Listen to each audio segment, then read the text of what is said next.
Hey, my name is Eric Taylor, Barricade Cyber. You're tuning in to Brutally Honest Security. Do us a favor. If you enjoyed this, please give this thing 5 stars.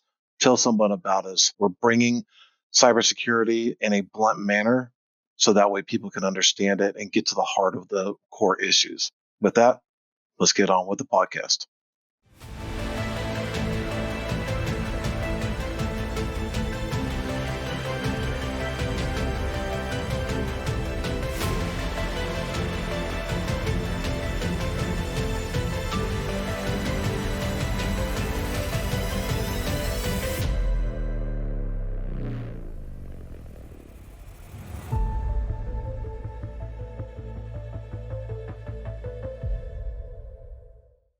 Good morning, good afternoon, good evening, wherever in the world you are. Thank you so much for tuning in for episode 2 of the Brutally Honest Security Podcast. My name is Eric Taylor, and it is my pleasure to be here with you today.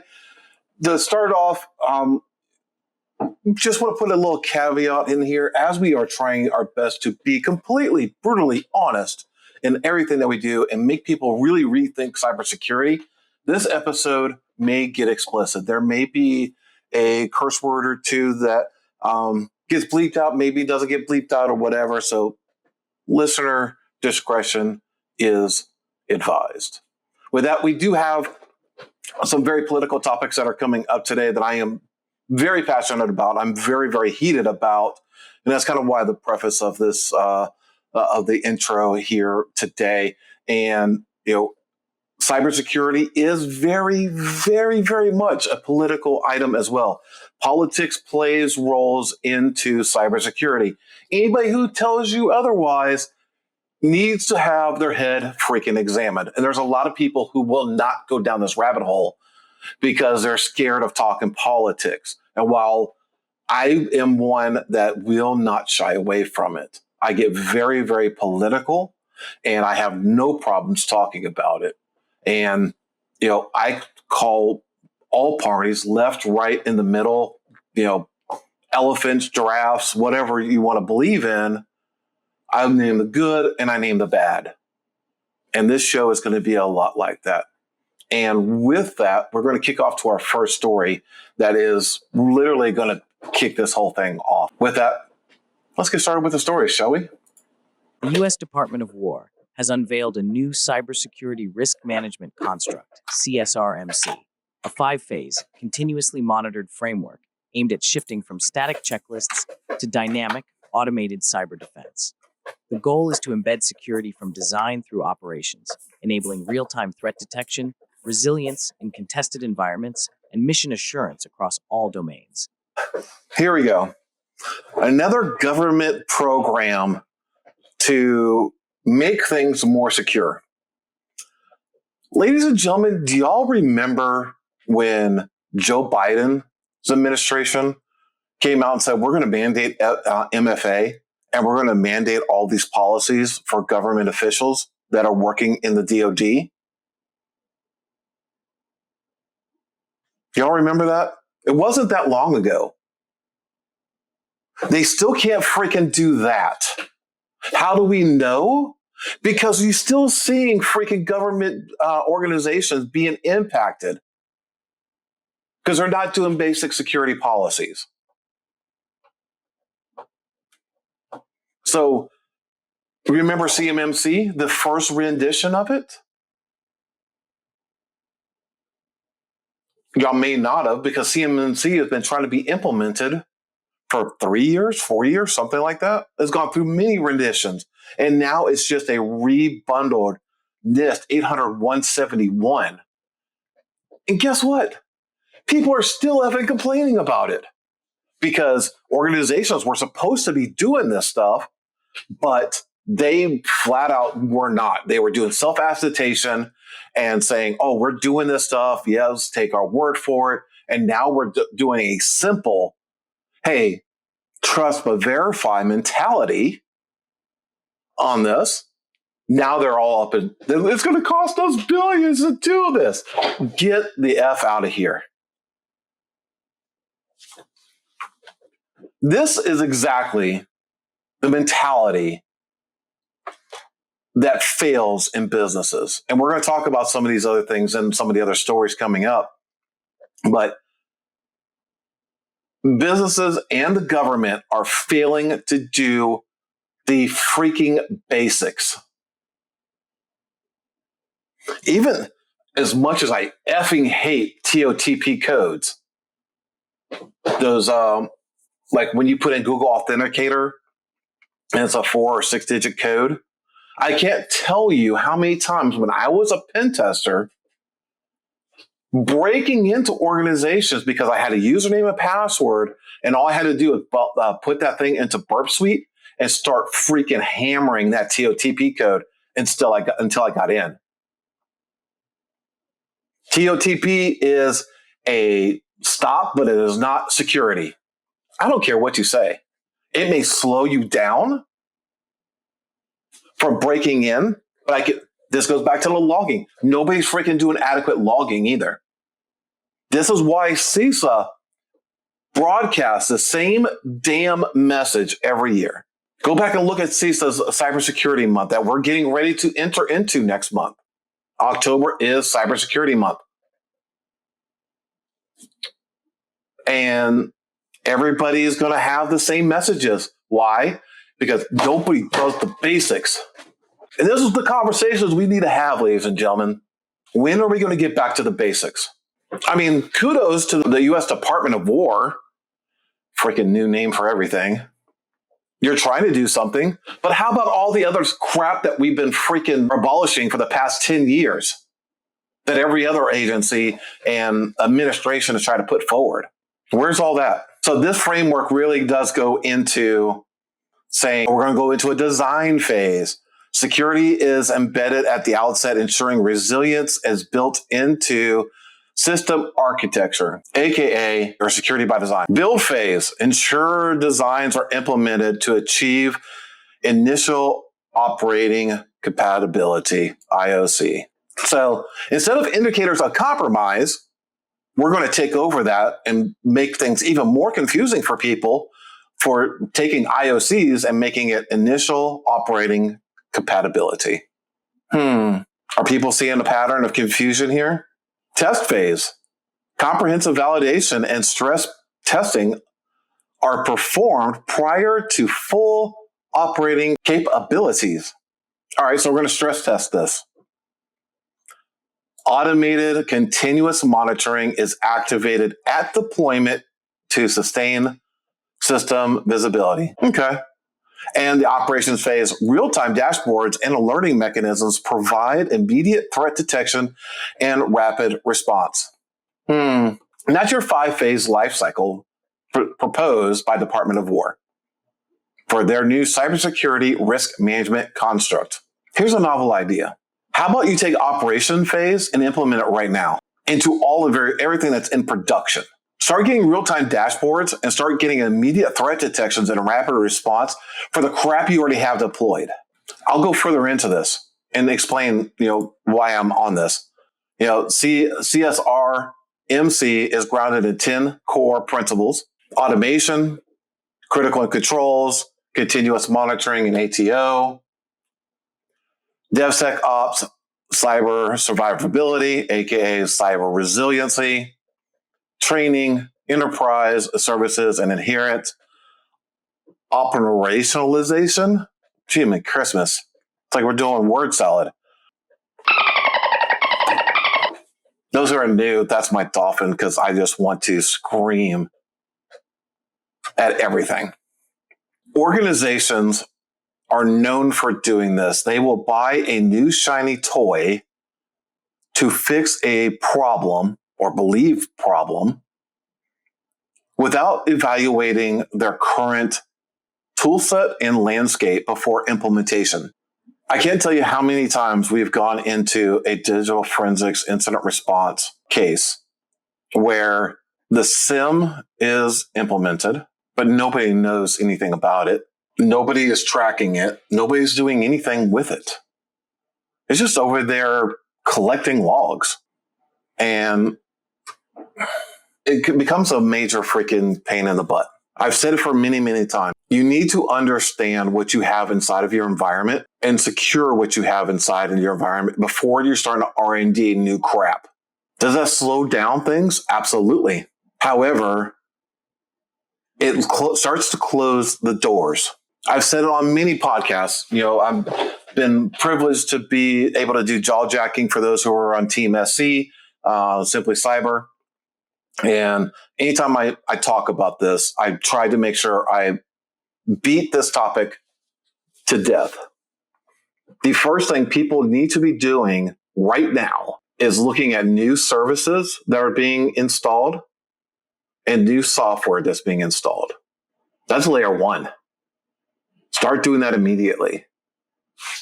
You will start finding applications that are being installed and or updated that you don't want in your environment.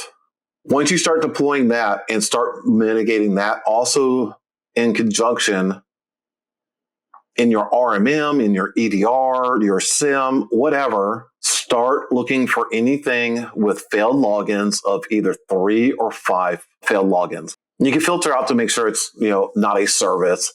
Even though you want to, if a service is failing to log in, that's a problem.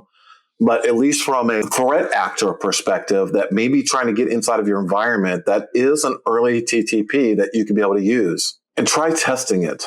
You don't have to hire a pen testing team to test this metric. I tell our clients all the time, test us out.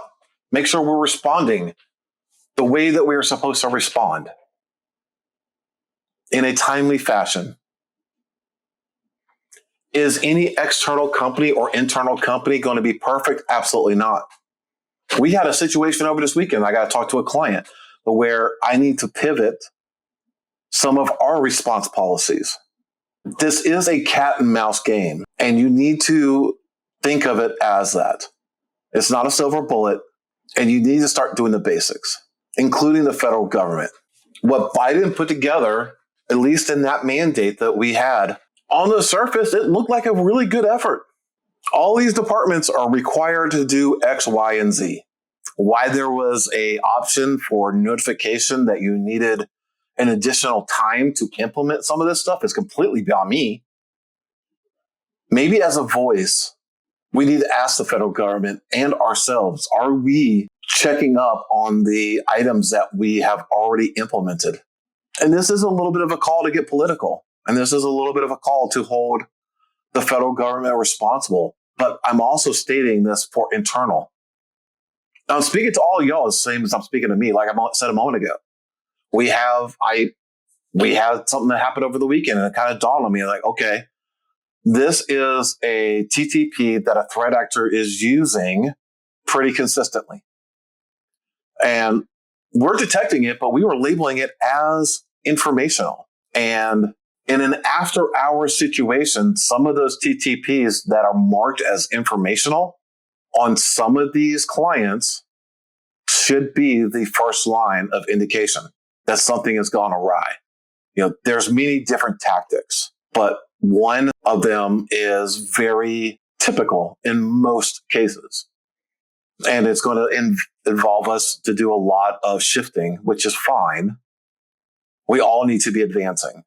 But ladies and gentlemen, we need to get back to the basics.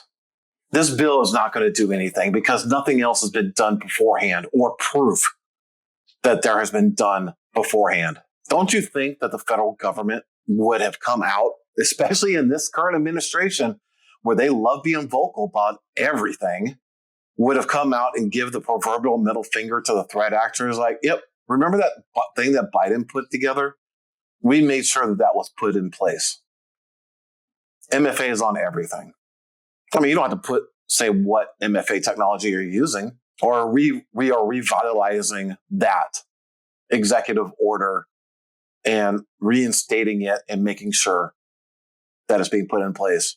Take that mentality and look to your own internal environment. What has true MFA? What doesn't have true MFA or the ability to apply a true MFA? To me personally, as the owner of Barricade Cyber, I personally believe MFA involves using an external authority. I personally do not believe that Microsoft Authenticator is an MFA because you're staying in the Microsoft ecosystem.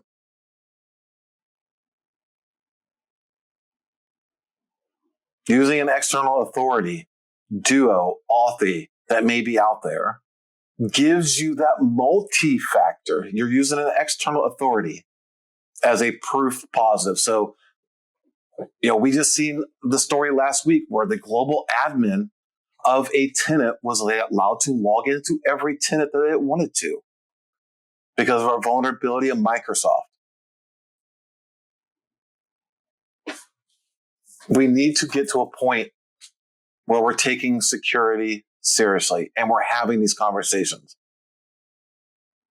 I've said it before and I'll say it again. Business and security must meet in the middle.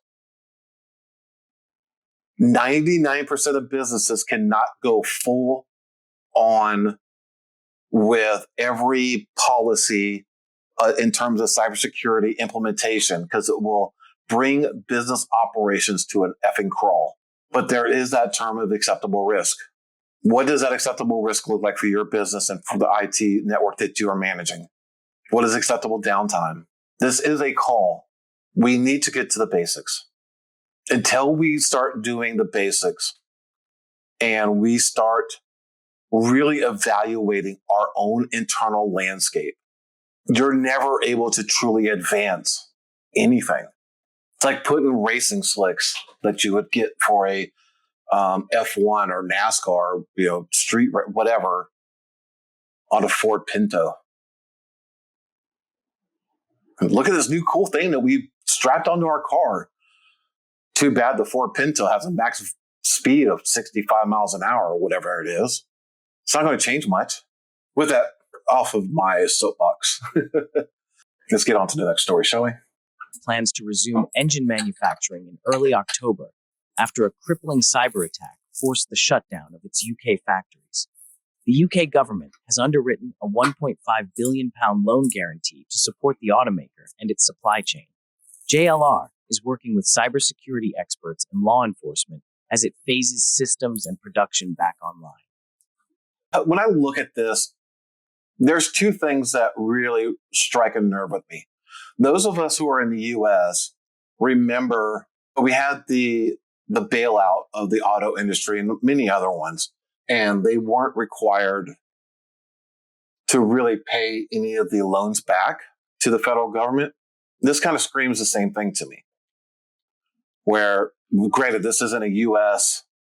organization, but it's another government bailout for an organization who was potentially not doing the basics. Now, I say that with a big caveat because we don't know exactly how they got into Jaguar at the time of this recording. If I remember correctly, there's no threat actor who's come out and said that we've compromised these folks. I'll have to do some research after the fact and confirm that. But businesses should not be allowed to get loans from the federal government because it's going to set a precedence, ladies and gentlemen. Yeah, we don't have to really do all of the things because we can just get a loan. Government will bail us out. We'll have to see in the aftermath. Hopefully, this is not a situation like most of the under attorney-client privilege. So everything, it goes to the filter of counsel. So only certain things are able to be disclosed. Possibly if you've been looking for a Land Rover, then your prices may go up here soon. This is one really to keep your eye on, not for the whole government loan aspect of things, but keep an eye on it to see if Jaguar is releasing an incident report. So that way we can get some real intel about what exactly happened. How did they get in the door? I don't expect these organizations to do a full information disclosure, but if they can start releasing at least some of the early TTPs of like, hey, we fell victim because of A, B, and C, And other businesses should be aware of this so that way they are not susceptible at the same time. I think we'll go a long, long way in helping educate everybody. All right, next story. Trend Micro has discovered LockBit 5.0, a new cross-platform ransomware that targets Windows, Linux, and VMware ESXi systems. It uses heavy obfuscation, anti-analysis techniques, and randomized 16-character file extensions. The EXI variant is especially dangerous, capable of encrypting virtual machines en masse. Organizations should strengthen defenses around virtualization infrastructure and hunt for indicators of compromise. All right, this is, even though Trend Micro put this thing out here, ladies and gentlemen, this is nothing new. Most of this is nothing new. There's some things in here that I want to hone in. First things first, LockBit, as a threat actor group, is sanctioned inside of the U.S. If you are compromised by any version of LockBit, you are legally not allowed to make a ransomware payment to this threat actor group. You're just not. It's on the OFAC list. Leveraging a company like Barricade Cyber, Digital Mint, any of the ones that are a money services broker to make that payment, we can't do that. We're legally not allowed to. Now, granted, you can do it, and you may have some questions to answer that may be uncomfortable, but we're legally not allowed to pay LockBit. So know that moving forward. With that said, there are some interesting things.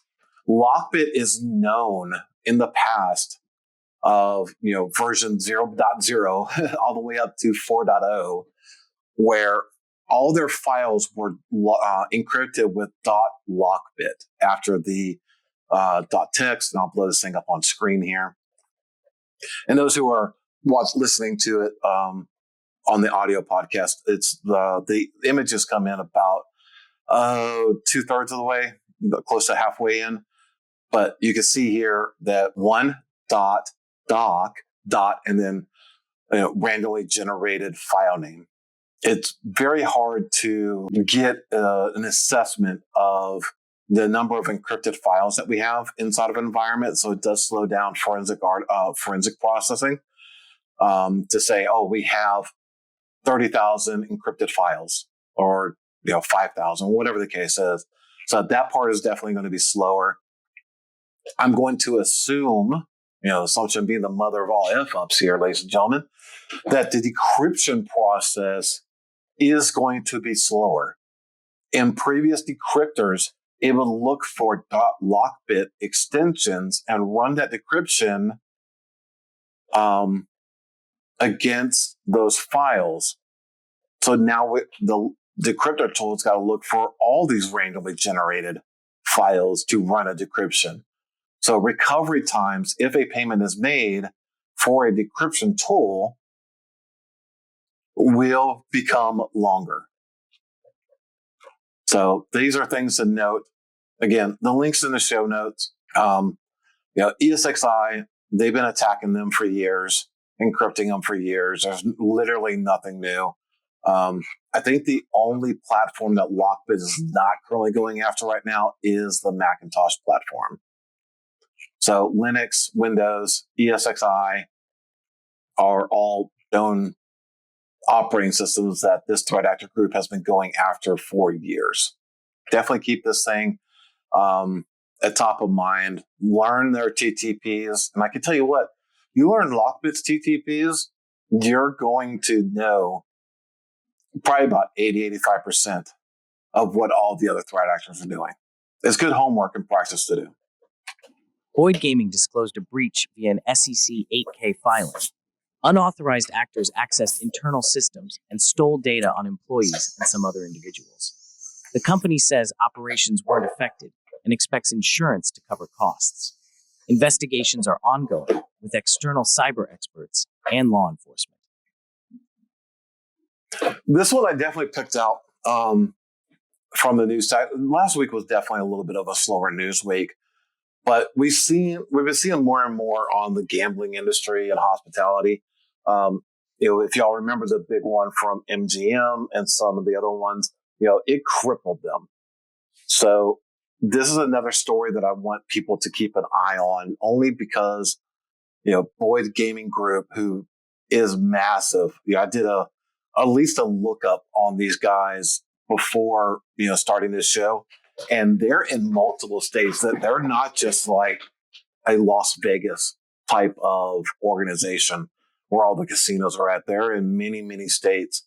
And they stated that there was no impact to any business operations at all. So that's really, really cool to see. People weren't put out, couldn't check into their rooms. Go back and listen to the horror stories of the MGM attack and things of that nature. And, just see how bad things can go.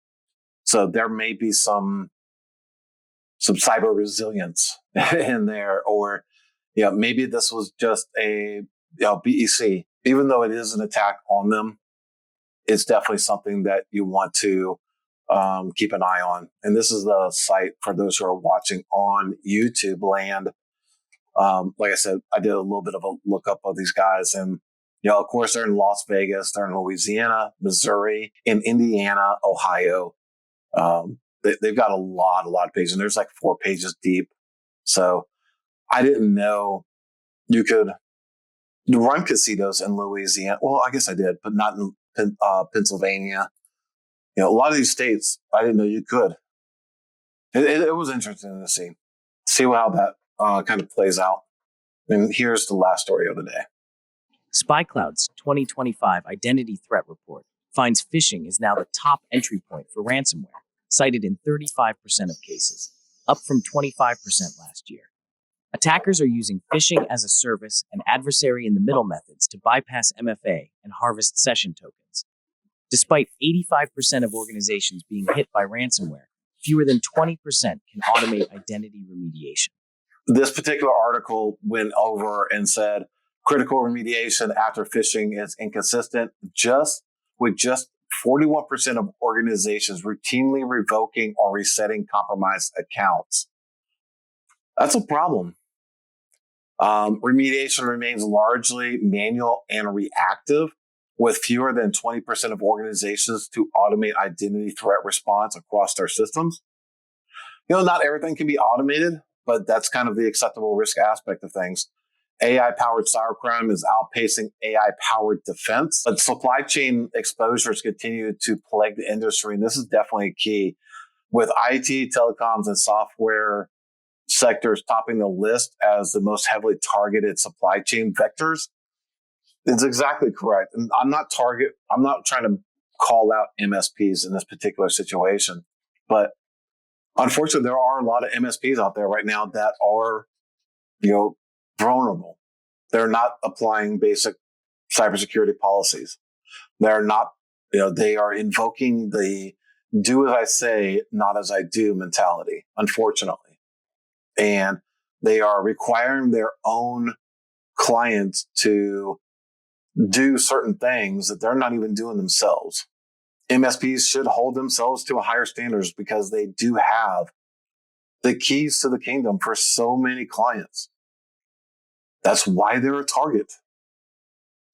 Is it going to be more financially beneficial for a threat actor to target an MSP or external IT firm, whatever you want to call them, because they hold 25, 50, 75, 100 companies under their umbrella of management versus one company at a time?